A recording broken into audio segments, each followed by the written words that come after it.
اسلام آباد کے sector F84 میں ناظم الدین روڈ کے اوپر جامع مسجد رحمۃ اللہ العالمین واقع ہے۔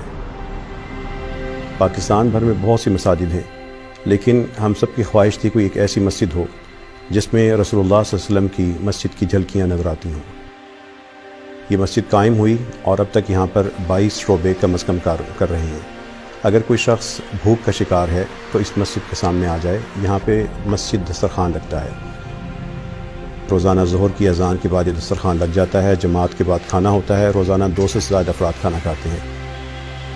جمعے کے دن یہ تعداد 400 تک چلی جاتی ہے۔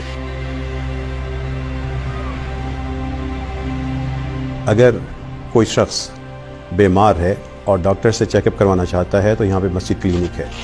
اگر اس کے پاس دوائی کے پیسے نہیں ہیں تو مسجد فارمیسی سے دوائی حاصل کر لے۔ اگر وہ مستحق ہے فری میڈیسن بھی اس کو ملے گی۔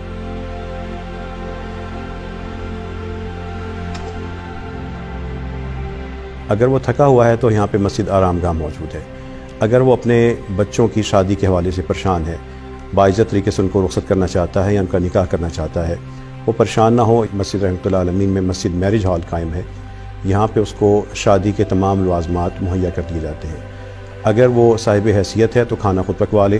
اگر وہ کھانا بھی نہیں پکوا سکتا نکاح کے لیے یا رخصتی کے لیے تو مسجد رحمۃ اللہ العالمین کے نمازی قافلہ رحمت ہے، وہ کھانا اس کو پکوا دیں گے۔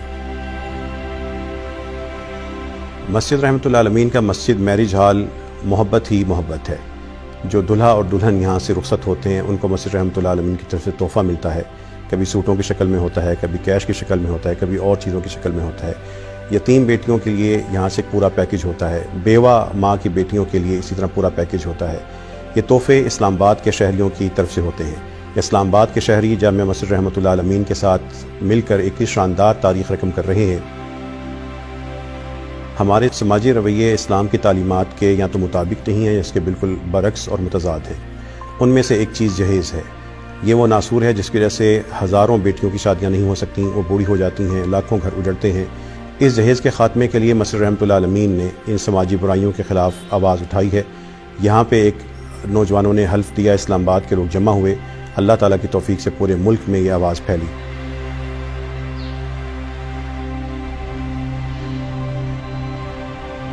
ایک شاندار شعبہ جو اس مسجد میں قائم ہے وہ ہے مسجد بیت المال۔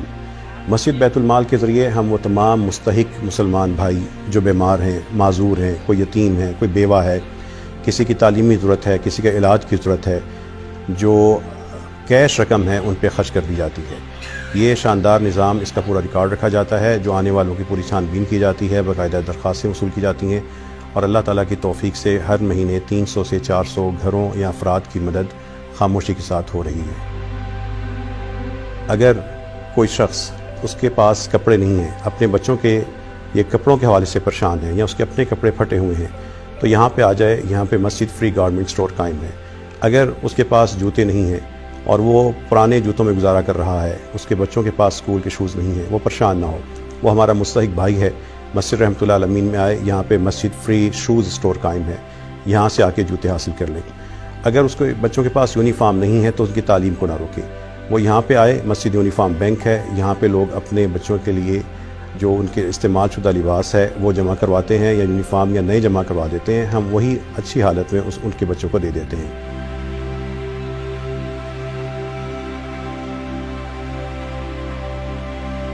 جو یہاں پہ آنے والا شعبے دیکھتا ہے تو وہ سوچتا ہے کہ یہ سارا کچھ کیسے ہو رہا ہے۔ اس سارے کام کے لیے اللہ تعالیٰ کے فضل اور اس کی توفیق سے اس مسجد رحمۃ اللہ العالمین سے کوئی چندہ جمع نہیں کرتا، کوئی مانگتا نہیں ہے، بلکہ اللہ تعالیٰ کے کچھ خاص لوگ ہیں جو خود اس میں شریک ہو جاتے ہیں۔ ملک سے باہر وہ لوگ کبھی اس میں اکاؤنٹ میں پیسے بھیج کر، کبھی یہاں پر آ کے جمع کروا کر۔